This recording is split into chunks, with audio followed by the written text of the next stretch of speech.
Hello everyone, I won't keep you waiting long. I just want to say to you all that keeping this channel afloat it's been very time consuming and often quite frustrating as well. You'll get people being salty online and giving you a hard time, players quitting when the game's nowhere near over, which renders the time that you've put into the video so far to be a complete waste. That tied with the fact that the gains in subscribers aren't going up as quickly as I'd like, and the views are slowing down a bit. It means that I'm going to step away from the channel for a bit. I'm eternally grateful to all of you that have been here since the beginning, and I'm sorry to let you all down like this, but it's a lot of effort and I'm not sure I can keep it up. This isn't some kind of like corporate line that I'm towing and I'm just, pretending to be grateful. I genuinely have gratitude for all of you that watch and you leave your kind comments and your thumbs up and you've hit subscribe. I'm very appreciative to all of you, and I genuinely mean that. But yeah, I'm gonna step away for a bit. So I've got a multiplayer game lined up for you now, and I hope you all understand. I wish you all the best, and I thank you for your continued support. It's genuinely helped me through the past months to keep going with the channel. And well, what else is there to say but enjoy the video. Rakdos, the Showstopper, versus Odric, Lunarch, Marshal, Meren of Toth, and the Phelddagrif. We're third in the cycle. And now then, do we want to keep this or not? How fast do we think our opponents are going to get stuff going? I mean, we really want to ramp in the early game. So I'm going to throw this back. We get a free mulligan in multiplayer, so I'm hoping, well, we get back into Blasphemous Act. Yeah, this is better. We'll keep this one, and then we'll get on with the game. Rakdos, the Showstopper, is a flying trample 6/6 for 6 in black and red. When it enters, you flip a coin for each creature that isn't a demon, devil, or imp, and destroy each one that comes up tails. Odric, Lunarch, Marshal is a 3/3 for 4 mana, a human soldier. At the beginning of each combat, creatures you control gain first strike until the end of the turn. If a creature you control has first strike, the same is true of Flying, Death Touch, Double Strike, Haste, Hexproof, Indestructible, Lifelink, Menace, Reach, Skulk, Trample, and Vigilance. I wonder if anyone has that memorised. Meren of Toth we play on the channel, very powerful commander. A 4 mana Golgari commander, 3/4. Whenever a creature you control dies, you get an XP counter. At the beginning of your end step, choose a creature in your graveyard. If its CMC is less than or equal to the number of XP counters you have, return it to the battlefield. Otherwise, return it to your hand. And then the Phelddagrif is a 4 mana bank commander, a 4/4. For green, it gains trample until the end of the turn, and a target opponent gets a 1/1 hippo token. For white, it gains flying until the end of the turn, and a target opponent gains a couple of life. And then for blue, you can bounce it back to your hand, and a target opponent may draw a card. Alright, there's not a whole heap going on yet, so we will just get out our tap land and throw it back around the table. A Sakura Tribalkai for Meren of Toth. This thing is a really good card anyway, but it's an absolute all-star in Meren of Toth. Not only does it get you a basic land straight into play, but it's also a piece of ramp that's recurable with Meren, and it sacrifices itself, so it gives you a death trigger. It does absolutely everything that you want to do in Meren, and it's only 2 mana. Very, very good card in Meren, and yeah, if there was a way to exile it, then exiling it is something that you should concentrate on doing. A Howling Mine for the Phelddagrif opponent. Now then, we are in... yeah, we're into Rakdos Signet here, aren't we? Howling Mine is at the beginning of each player's draw step. If Howling Mine is untapped, that player draws an additional card. And nothing for Odric, just playing a plains and passing the turn. Still has a full grip of 7 in hand, as you would expect, because he hasn't played anything yet. And the Sakura Tribalkai being sacrificed, most likely for a swamp. Nope, going for a forest with that. And now Meren's turn can begin. Just a Llanowar Elves coming down for Meren. as well as a Misty Rainforest. And we're back over to the Bant player now. And a Rites of Flourishing, so definitely a group hug deck from the Phelddagrif opponent. Rites of Flourishing, at the beginning of each player's draw step, they draw an additional card, and each player may play an additional land on each of their turns, so hopefully we can get into another land to play this turn.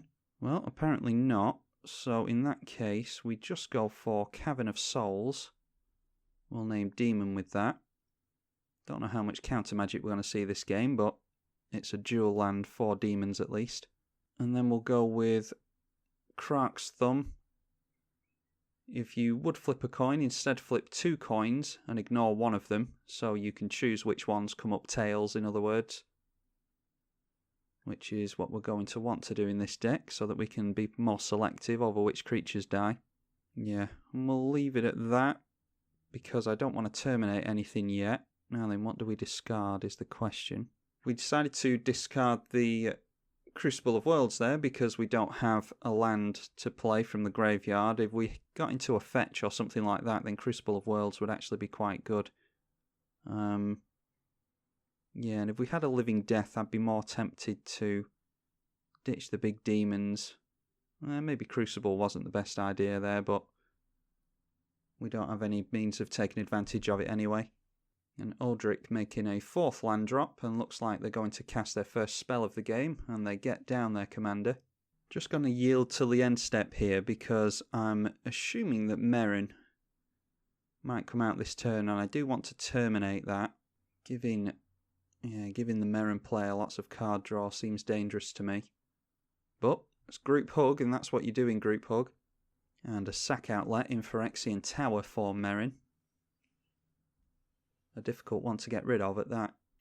And as we suspected, down comes Meren of Clan Nel Toth. We have to pay attention to, after the terminate, whether or not Meren goes into the graveyard or the command zone.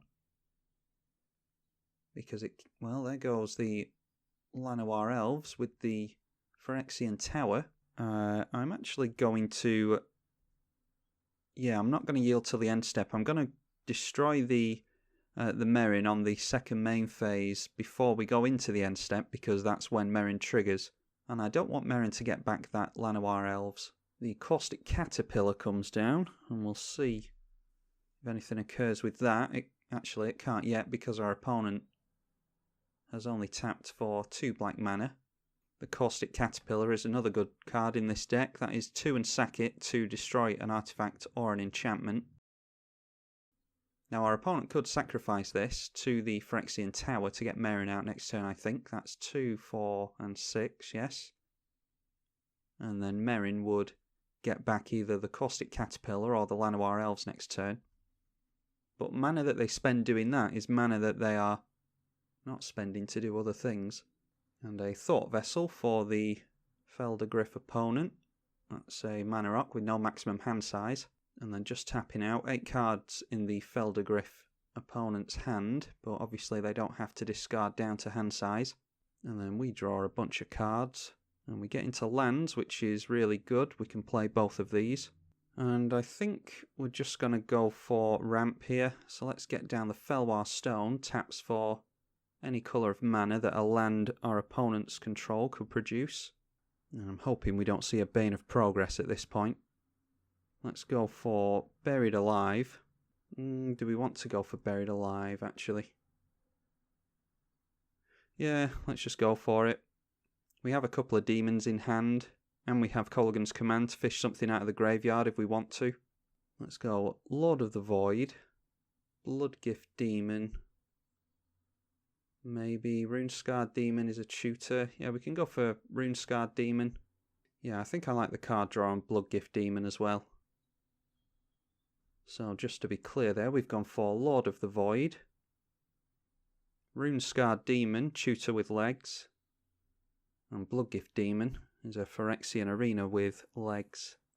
A Gift of Immortality going on to Odric, and a Sigarda's Aid as well. You can cast aura and equipments as though they have flash. Equipments are attached to creatures of your choice when they enter. And then a Griff's Boon as well.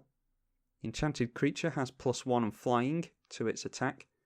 And then for 4, you can return it from your graveyard to the battlefield attached to any creature, but you can only do that as a sorcery. And Gift of Immortality, when the enchanted creature dies, return it to the battlefield under its owner's control, and return Gift of Immortality to the battlefield attached to that creature at the beginning of the end step. So not quite indestructible, but a pseudo-indestructible, really. Only adding 1 keyword to Odric, though, and that is flying with the Griff's Boon. And this is coming in at us, so clearly our opponent's fearful of what we've got going on. Our opponent's taking quite a while between turns and even during their own turn, so just a bit of etiquette for anyone who's new to Magic Online, or anyone who does that, just goes AFK whenever they feel like it. Just F6 through your turn, or through all of your opponent's turns, and it'll make the game run a lot smoother for everybody. Oh, and a Defense of the Heart for Meren. That is a card and a half. At the beginning of your upkeep, if an opponent controls 3 or more creatures, you sacrifice it and search your library for 2 creatures and put them onto the battlefield. So hopefully no one plans on playing an Avenger of Zendikar or anything like that. Yeah, Defense of the Heart is definitely removal worthy. We've got 2 white players on the board. Rakdos players not likely to get rid of Defense of the Heart, but yeah, 2 white players and then some green over here as well. Should be able to get rid of that. And out comes the Phelddagrif. 4/4 Bank Commander for 4 mana, 3 abilities. I'll be intrigued to see what they do with those abilities. And a couple of shock lands that are being shocked in, notably. And that was the green ability. It gains trample, and our opponent's giving us a hippo token. And then was the white mana used? Yeah, it gained flying. Yeah, our opponent gained 2 life there, I'm guessing. I think they had a white floating. Wow, still no lands for us. I mean, we're doing well on the mana anyway, but I don't like to miss land drops. Okay, I'm going to go for the Harvester of Souls here. That is a 5/5 Death Touch. Whenever another non-token creature dies, you may draw a card. And then let's go in for the Chromatic Lantern as well. And now, do we want to Demonic Tutor or not? I think we're okay to Demonic Tutor next turn. I don't know if I want a Haste Enabler, or if I want a Living Death, something like that. Either way, we can do it next turn, so I'm just going to pass here. Seraph Sanctuary for the Odric player. When it enters, you gain a life, and when an angel enters, you gain a life. I wonder if this card is telling of the type of game our opponent's going for here. They might have angels in the deck, might be some kind of angel tribal. There's a lot of keywords and static abilities on angels, which would marry well with Odric. Lifelink and Flying being just a couple of them. And a land tax as well. Our opponent seems to not really be struggling on land drops. That's 6/7. I think they have the most lands on board, actually. Ooh, and a Silver Blade Paladin as well, which is obviously going to be soul bonded with Odric, giving both of them double strike. So Odric now has double strike and flying. It's a 6/5. And it has pseudo indestructible as well. Now then, is that coming at us again? Yep, certainly is. Our opponent really doesn't like the look of us. So that's going to put us at 16 commander damage from Odric. And they're pretty much forcing our hand here. We're going to have to go for a Living Death or something. Anything that we can think of, really. Oh, and a Necrotic Ooze coming down for Meren. Plenty of infinite combos you can get off with this. We've run a couple of them in Lazav the Multifarious. Yeah, Necrotic Ooze is a dangerous creature to leave lying around. Luckily our opponent only has Sakura Tribelder, Llanowar Elves and Gerard Golgari Lichlord currently. Oh, but there's another combo piece for Phyrexian Devourer. Yeah, that's the exact combo that we use in Lazav the Multifarious, so they only need one more piece in order to get Necrotic Ooze going with that. Yeah, I think it's Triskelion that goes with this. Okay, and the Hippogriff opponent, Fractured Identity. Didn't get to look at that in time. Exile a target non-land permanent. Each player other than its controller creates a copy of it. Okay, and they went for Odric with that, which is good, so that's why we all get copies of Odric. That's fine with me, because that was just coming straight for us. Also noteworthy that I've been explaining to the people in the chat, you can pause this if you want to read it. I've been explaining to people in the chat that Defense of the Heart is there. Odric didn't really seem to be aware of it for some reason. And I also pointed out that they are dangerously close to going infinite with Necrotic Ooze and Phyrexian Devourer there. Yeah, so I was just explaining to my opponents that if they manage to crack Defense of the Heart, they can go for Triskelion. And a sack outlet would do it. Yeah, it goes onto the battlefield. So Triskelion and a sack outlet. They use the sack outlet to kill Triskelion. And then Necrotic Ooze can go infinite.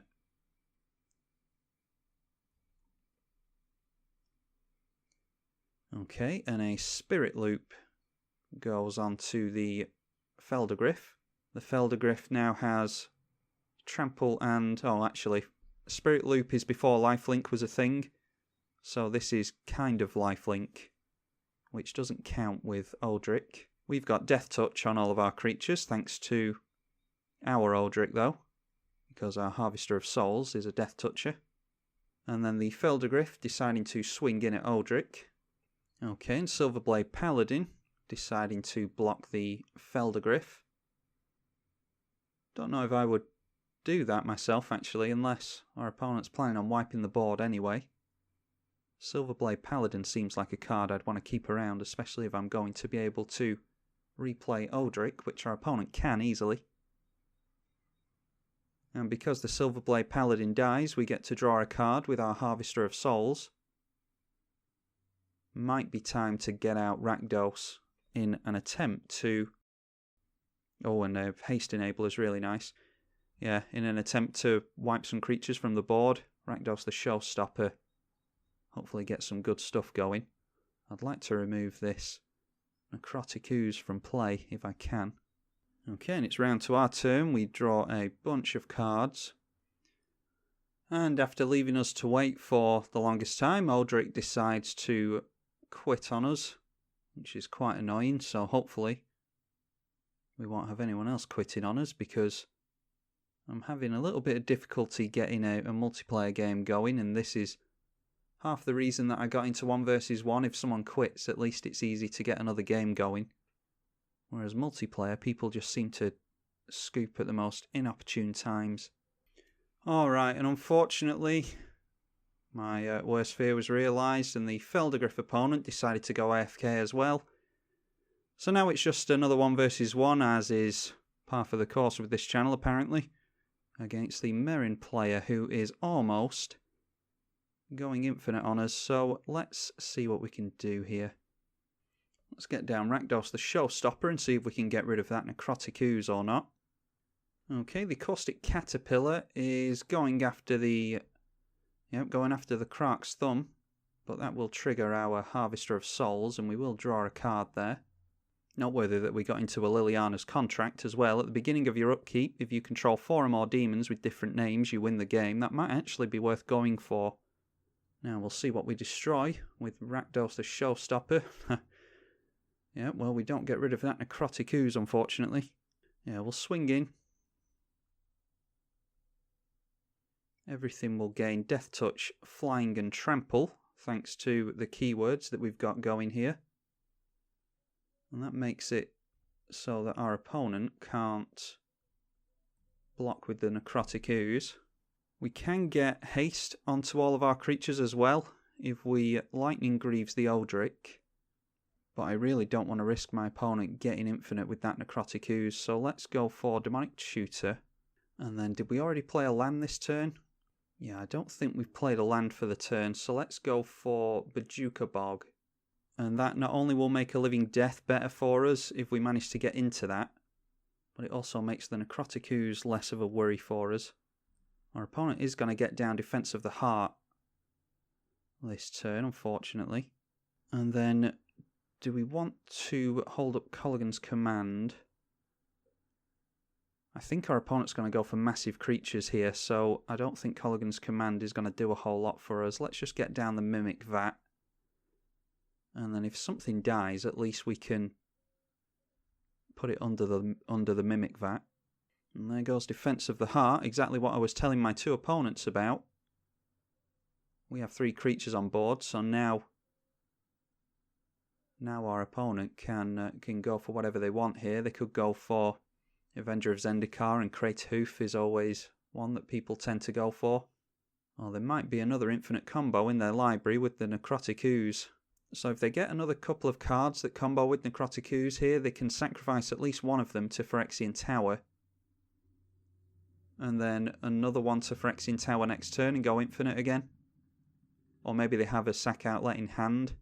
I mean, there's any number of things they could do here. And it seems as though our opponent is really thinking about what to go for here. I think that Bojuka Bog really threw them for a loop. As for what we could go for, I'm thinking Archfiend of Despair with the Lightning Greaves. We can put Lightning Greaves onto Odric. And I think Odric looks for haste. Yes, it does. So that will give all of our creatures haste at the beginning of combat. And as the board stands now, we'll be able to fly over our opponent and deal, that's 9, 14, 20 damage to them. And then 20 damage to them again with the Archfiend of Despair, and that will take them down to 0, but they have a full grip of 7 and a couple of tutors straight onto the battlefield here, so we're nowhere near out of the woods yet. Okay, Machaos the Unhallowed, maybe another combo of some kind with the Necrotic Ooze, but it at least makes things more difficult to remove.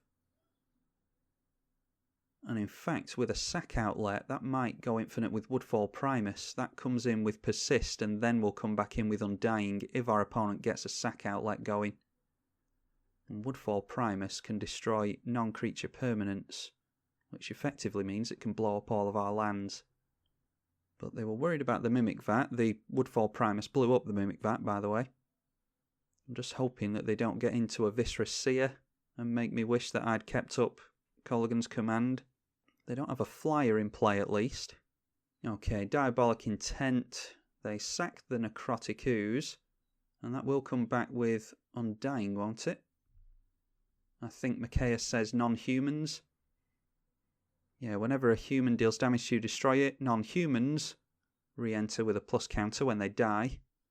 That's the Undying effect. So Diabolic Intent is just a means of buffing the Necrotic Ooze and getting a tutor going. So what they can do here is go for a sack outlet and just keep recycling the Woodfall Primus over and over again and blow up all of our mana.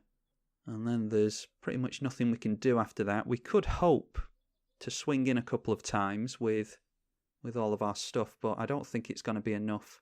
And we drew into a Wheel of Fortune, by the way, when the Harvester of Souls triggered. Not really the type of card I want to play against a Meren opponent. Okay, Grim Horror Spec's coming down. Whenever another non-token creature you control dies, draw a card, and then there we are, Viscera Seer. So now we're about to see the combo, and this is exactly why I was trying to warn my opponents about Defense of the Heart, not that they seem to pay any attention. So the Woodfall Primus has Persist and Undying, and you can select which one it comes in with, so when they kill it off with the Viscera Seer for 0 mana, it'll come back in with a minus counter, kill it again, comes in with a plus counter, then a minus, then a plus, then a minus, then a plus, etc. and so forth. Now, I'm just wondering if we can make use of this Reanimate or not. It depends how many cards we draw here with the Harvester of Souls, because every time Woodfall Primus dies, we do at least get a death trigger, and therefore a draw with that. But our opponent is going for our mana, and they can do this. They can get rid of all of our lands and all of our mana here. I imagine that's exactly what they're going for.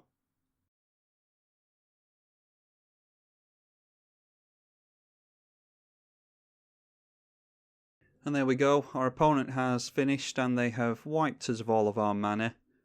Pretty boring combination, that's why I keep going on about Defense of the Heart, but that's just one of those cards that you need to answer, because if you don't, things like this occur. And noteworthy as well that we've drawn into next to no lands there. We've only got 2. And Dragon Skull Summit will come in tapped just to rub salt into the wound there.